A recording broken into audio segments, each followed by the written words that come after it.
அப்துல் ரஹ்மான் ஃபிர்தௌஸியும் தான். ரெண்டு பேரும் சேர்ந்து பேசுனது நான் இதுல பார்த்தேன், கிளிப்ல. இவர் சொல்றாங்க, நான் நல்ல சையான ஹதீஸை எடுத்து சொல்ல போறாருமா அப்படின்னு கேட்ட உடனே அது நம்ம லைவ் ஆக்கி விட்டுறலாம்.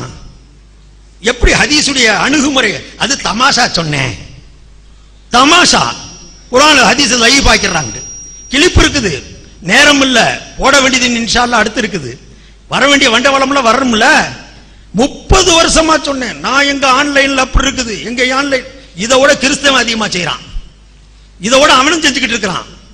அதிகமா செய்யறதா இது? உங்களால வழி காட்டப்பட்டதா, வழி கெடுக்கப்பட்டதா? எத்தனை இளைஞருடைய உள்ளங்களை குர்ஆன் ஹதீஸுடைய விஷயத்துல இவ்வளவு மோசமாக்கி விட்டுட்டீங்க. ஏராளமான ஹதீஸ்ல தூக்குறது மாதிரி எடுத்து எரியறது மாதிரி செய்து விட்டுட்டீங்க. இது நீங்க செய்த தியாகமா? நீங்க செய்த பெரிய உழைப்பா? இது மகாபெரும் பேரழிவல்லவா? இப்படி எத்தனை காரியங்களை இந்த சமுதாயத்தை கெடுக்கிற மாதிரி, சந்தேகத்தை உண்டாக்குற மாதிரி. குர்ஆன் புகாரியும் சந்தேகத்துக்குரியது, குர்ஆனும் சந்தேகத்துக்குரியது, ஆயத்துக்கள் சூரத்துக்களுக்கு கூட அதை சந்தேகத்துக்குரிய பொருள் மாதிரி காட்டி கொடுத்துட்டு போயிட்டீங்க. இந்த சமுதாயத்தை எப்படி சீர்திருத்துறது? யாரு உங்களுக்கு எல்லாம் எடுத்து சொல்றது? இந்த முறையில நீங்க செய்துட்டு பெருமையா பேத்துறீங்களே, நாங்க அப்படி செய்யறோம், நாங்க இப்படி செய்யறோம், நான் ஒரு சல்லி காசு வாங்கல, நான் ரொம்ப பெரிய தியாகி, அப்படி சுய புராணம் தான் பண்ணீங்களே தவிர நீங்க செய்த சேவை ஒண்ணு பெரிய சேவை அல்ல. இந்த சேவை செய்துட்டு போங்க. அது ஒரு சேவை செய்தாலும் இக்லாஸோட அல்லாஹ்வுக்காக வேண்டி சரியான மூமின் ஆக்கிட்டு போயிருந்தா பரவாயில்ல. கெடுத்து குட்டிச்சோராக்கி போட்டு இது ஒரு சேவையாக நீங்க எடுத்து காட்டுறது எனக்கு வெக்கக்கேடா தெரியுது. இப்படி செய்யற ஆளுக ஒரு மார்க்க வழிகாட்டியா இருக்க முடியாது. ஒரு சில கேள்வி நேரமும் குறுக்கலா இருக்கிறதுனால ஏராளமான கேள்விகள் இருக்குது, எண்ணி போட முடியல. அதனால சில கேள்விகளை உங்களுக்கு முன்னால் நாமளும் வைக்கிறோம். விஞ்ஞானிகளின் கருத்துக்களுக்கு குர்ஆன் மற்றும் ஹதீஸ்களை விட அதிக முக்கியத்துவம் ஏன் கொடுத்தீர்கள் என்ற நமது கேள்விக்கு பதில் இல்லை. விஞ்ஞானியை சொல்லிட்டான், தினமணி சுடர்ல சொன்னா, அதுல சொன்னா, அதனால மசாலா மாற்று, சட்டத்தை மாத்து. குர்ஆன் ஹதீஸுக்கு அல்லாஹ் ரசூல் மேல இருக்கிறத விட விஞ்ஞானிகளுக்கு மதிப்பு. கல்பு சம்பந்தமாக நாம் கொடுத்த எந்த விளக்கத்திற்கும், அது சம்பந்தமான நம்மால் கேட்கப்பட்ட எந்த கேள்விக்கும் பதில் தராமல் எங்கள் உஸ்தாது சொன்னார் என்று வினோதமான பதிலை கொடுத்து மழுப்பினீர்கள். நெஞ்சு எதுக்கு சொல்றதுன்னு சொல்லி படம் போட்டு குறி வச்சு காட்டியும் கூட தலைக்கும் கொள்ளலாம் நெஞ்சுன்னு சொல்லிட்டு போறீங்க. இவ்வளவு வேகமா இவ்வளவு மோசமான கருத்தை சொல்லிட்டு போற ஆளுகள் நான் பார்த்ததில்லை. பஸார் என்ற நூலில், ஹதீஸின் நூலில் ரிவாயத்து சம்பந்தமா நாம் கேட்ட கேள்விக்கு பதில் இல்ல. இந்த சதுரிஹின்ற பஸார்ல வந்திருக்கு, இதுக்கு இருந்தும் கூட நீங்க ஏன் அந்த காரணமா காட்டினீங்க? பஸாருடைய ரிவாயத்து ஷாஃபியுடைய மதுஹபுக்கு இருக்குதா இல்லையா? இப்படி சொல்லியும் கூட அதுக்கு அவங்க பதில் தரல. சிமாக் இப்னு ஹர்புடைய நபிமொழி முற்றிலும் பலவீனமானது என்று நாம் ஆதாரம் காட்டி கேள்விகளை கேட்டோம். அதற்கு மௌனமே பதில். பிஜே இந்த பதிலும் தரல. சஹீஹான ஹதீஸுக்கு முரணாகாத பட்சத்தில் லைஃபான ஹதீஸின்படி நாங்கள் அமல் செய்வோம். ஆனால் உங்களிடம் அலசதர் என்பதற்கு உங்களிடம் என்ன ஹதீஸ் உள்ளது என்று, சஹீஹான ஹதீஸ் எங்கே இருக்கிறது என்று கேள்வி கேட்டோம். ஒரு ஹதீஸ் சஹீஹா காட்ட முடியல. அல் ஜன்னத் இதில் எழுதியதற்கும் மேடையில் பேசியதற்கும் ஏன் முற்றிலும் மாறுபடுகிறீர்கள் என்று நமது கேள்விக்கும் பதில் இல்ல. இஹாபுடைய சட்டம், இஹாபு தோலுங்கிற சட்டத்துல சம்பந்தமாக நல்ர் இப்னு சுமைல் போன்ற ஹதீஸ்களா வல்லுநருடைய அழகான விளக்கத்தை சொன்னதுக்கு பிறகு கூட சரியான பதில் தராம எங்கிருந்தோ எடுத்து இருக்கக்கூடியதை உளறலத்தான் நீங்க பதில சொல்லிக்கிட்டு இருந்தீங்க. காலத்திற்கு ஏற்றவாறு மாற்றி மாற்றி பேசுவதால் நீங்கள் கூறும் சட்டத்தை எத்தனை ஆண்டுகள் கழித்து பின்பற்ற வேண்டும் என்ற கேள்வி கேட்டோம். ஆனால் அதற்கும் பதில் இல்ல. நாங்க அப்ப எழுதின 86 80 எழுதினோம், இன்னைக்கு மாறிக்கிட்டோம். அப்ப சஹாபாக்களை ஏக்கலாம்னோ, இப்ப நாங்க மாறிக்கிட்டோம். அப்ப தாபியன்களை ஏக்கலாண்டோம், இப்ப நாங்க மாறிக்கிட்டோம். எத்தனை தான் மாறுவீங்க? எப்பவெல்லாம் மாறுவீங்க? நிலையா சொல்லக்கூடியதா மாறி இன்னமும் மாறிக்கிட்டு தான் இருப்போம். அவர் சொல்றாரு அடுத்து, அபூ ஹனீஃபா மாறலையா, ஷாஃபி மாறலையா? அவருக்கு நீங்களே சொன்னீங்க அந்த காலத்துல அவங்க போய் ஹதீஸ் கிடைக்காம இருந்திருக்கு. பல இடத்துல பேசிருக்கீங்க, பட்டனை தட்டி விட்டா ஹதீஸ் கொட்டுமுண்டு. அந்த ஹதீஸ் கொட்டுற காலத்துல கூட 10 ஆண்டுகளுக்கு பிறகு ஒரு நிலைகளை மாத்துறீங்க. கடைசியில் அதுல அபூ சாலி பாதாம் இருந்தார், வாபஸ். முஹம்மது இப்னு இஸ்மாயில் இருந்தார், வாபஸ். இப்படியே மாறி மாறிக்கிட்டு இருக்கிறீங்களே, எதை உங்களுடைய நிலையா எடுத்துக்கிறது? தினமணி கதிர் நமக்கு ஆதாரமா அல்லது நபி மொழி நபி ஆதாரமா என்ற கேள்விக்கு பதில் இல்ல. தாடி சம்பந்தப்பட்ட பல நாம் எடுத்து வைத்தும் கூட, பல ஹதீஸ்களை நாம் எடுத்து வைத்தும் கூட அது பற்றி பேசுவதற்கு பதிலாக உளறலே உங்களிடம் பதிலாக இருந்தது. எவ்வளவு தெளிவான அவுஃபு, அர்ஹு, வஃபிரு, இத்தனை 5 விதமா ரசூலுல்லாஹ் சொல்லி தாடியை நீளமா வளருங்கடா. ஸ்டேஜ்ல இருக்கிறாங்க, அவங்களுக்கு தாடி இருக்குதா? பின்னால உட்கார்ந்து இருக்காங்க, அவங்களுக்கு தாடி இருக்குதா? இந்த நையாண்டி தான் உங்கள்கிட்ட பதிலா வந்துச்சு தவிர நாங்க கொடுத்த ஹதீஸ்களுக்கு உண்டான பதிலை நீங்க கொடுக்கல, எந்த பதிலும் தரல உங்களுக்கு. மூமின்களின் கருத்துக்களுக்கு நல்ல அர்த்தம் வைக்க முடியுமானால் அதைத்தான் வைக்க வேண்டும் என்ற நமது கேள்வி அப்படியே வசதியாக மறந்து நாம் சொன்னோம். ஒவ்வொரு மூமினும் ஒரு வசதியை சொல்றான், ஒரு ஆதாரத்தை ஒரு பேச்சை சொல்றான்னு சொன்னா நல்ல பொருள் கொடுக்க முடியும்னா நல்ல பொருள் தான் தெரியணும். தப்பர்த்தத்தில் எடுக்கக்கூடியது சரியில்லைங்கிறது கருத்தை சொன்னோம். ஏற்கிறீங்களா மறுக்கிறீங்களா? ஆதாரம் இல்ல, தப்பாத்தான் எடுப்போங்கிற நிலையில இருக்கிறீங்களா? இல்ல இதை மாத்திக்கிறோம்ங்கிற அந்த விளக்கமும் இல்ல. அப்துல்லா இப்னு முஆவியா என்ற நபி தோழரை நபி தோழரை சஹாபி அல்ல என்று சொன்னீர்கள். இவர் சஹாபியா எனக்கு படலன்னு சொன்னீங்க. இவர் எனக்கு சஹாபியாக அந்த இலக்கணவிற்கு பொருந்தலன்னு சொன்னீங்க. பல நூல்கள்ல பக்கா சஹாபி என்று எழுதப்பட்டும் கூட தனது நிலைக்கு முரணாக அவர் ஹதீஸ் அறிவிச்சிட்டதுனால பாவப்பட்ட அந்த சஹாபியை விட்டே வெளியேற்றிட்டீங்க. நபியா சஹாபியே இல்லைங்கிற முறையில எவ்வளவு பெரும் அழிச்சாட்டியமான முறையில் இந்த வாதத்தை வச்சீங்க. காரணம் சொல்லுங்க. எங்கேயாவது ஒரு சஹாபிங்கிற விஷயத்துல சந்தேகம் இருக்குதுன்னு வருதான்னு கேட்டோம், பதில் இல்ல, அமைதி. இருதயம் என்பதற்கு நாங்கள் குர்ஆன் ஹதீஸில் ஆதாரம் காட்டினோம், மூளை என்பதற்கு ஆதாரம் காட்டி நிரூபிக்கல. குர்ஆன்ல வந்திருக்குது, ஹதீஸ்ல வந்திருக்குது, இருதயத்துல தான் எல்லாம் இருக்குன்ட்டு. சுகம், ஆசை, பாசம், பயம் அத்தனையும் இருக்குது, ஆயத்துக்கள்லையும் ஹதீஸ்லயும் இருக்குது. இருக்க நீங்க எந்த ஆதாரமாவது காட்டினீங்களா? எல்லாமே மண்டையில இருக்குதுங்கிறதுக்கு குர்ஆன்ல ஹதீஸ மௌனம்.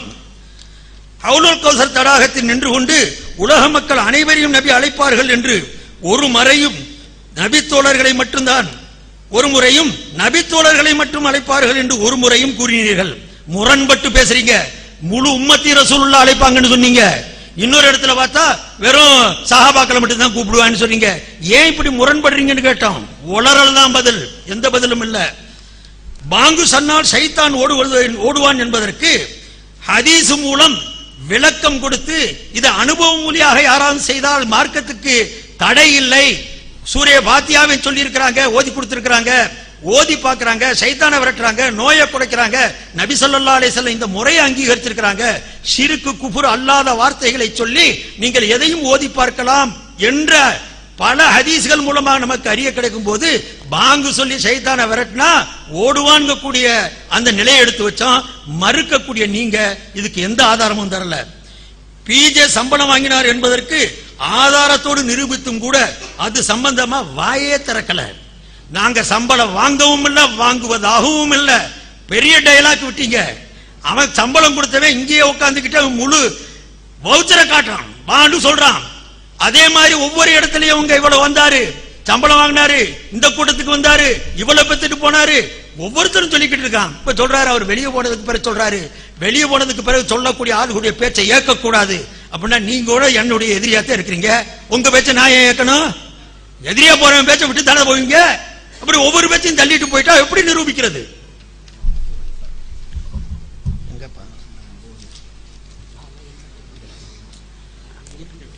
இமாம் அபூ ஹனீஃபா ரஹ்மத்துல்லாஹ், அபூ ஹனீஃபா இமாமை பற்றி பச்சை போய் சொல்லி இருக்கிறார் என்று நாம் குற்றம் சாட்டிய நாம் சாட்டிய குற்றச்சாட்டுக்கு ஆதாரம் காட்டல.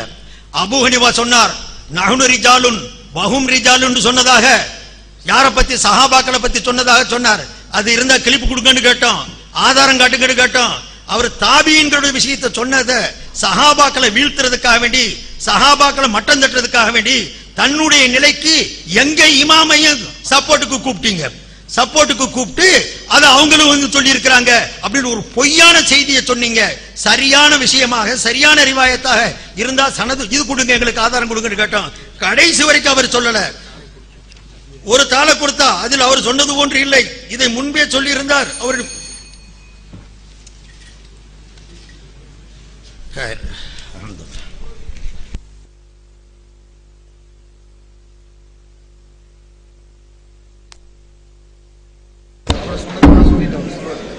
அஸ்ஸலாமு அலைக்கும் வரஹ்மத்துல்லாஹி. அன்புள்ள சகோதரர்களே, இப்ப அடுத்த தலைப்பு இதில் அறிவிப்பதாக ஒப்பந்தத்தில் இருந்தது.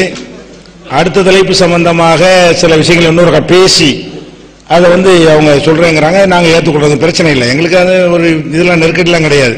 அப்ப என்னைக்கு அவங்க சொல்றாங்களோ அந்த தேர்தலை நாங்க பேசி அந்த தலைப்பு தேர்தலாம் முடிவு பண்ணி உங்களுக்கு முந்தி அறிவிச்சது போல இப்ப எப்படி அறிவிக்கப்படும் அது மாதிரி அறிவிச்சுக்கிறோம். சரியா? அமைதியா கலைஞ்சு போங்க. சொல்லுங்க.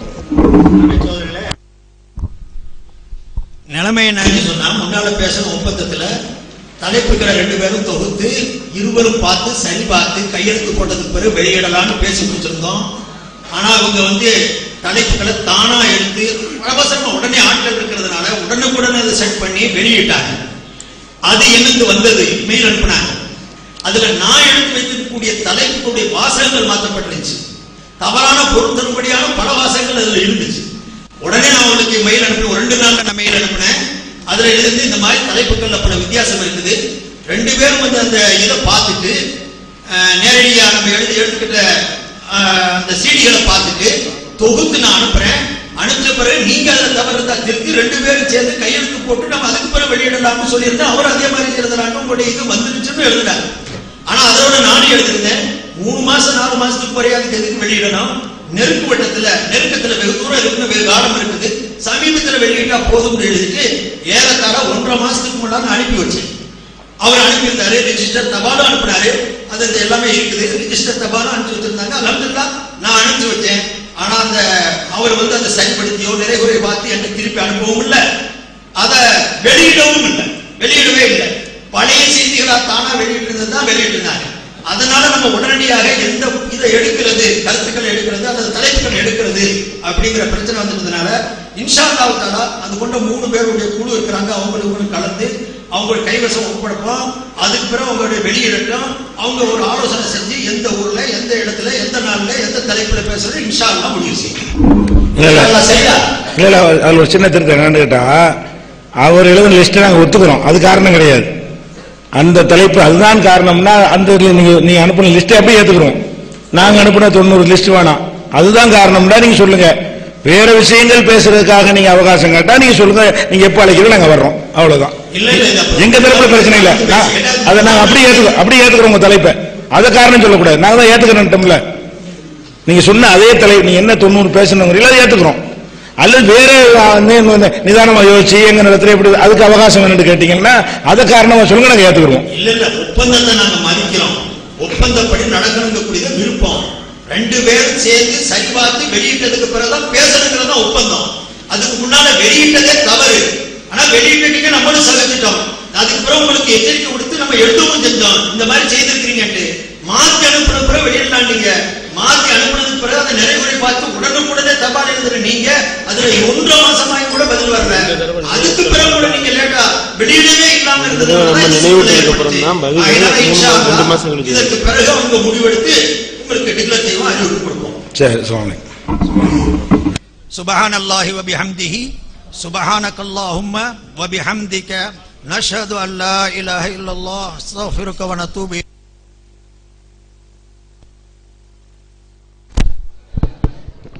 பார்வையாளர்கள் அங்கேயே உட்காருங்க.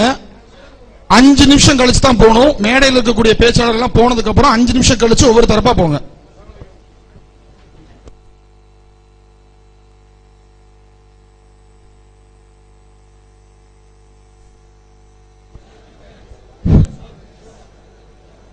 சுப்ஹானக அல்லாஹும்ம வ பிஹம்திக வ நஷ்ஹது அல்லா இலாஹ இல்லா அன்த வஸ்தக்ஃபிருக வ தூபு இலைக்.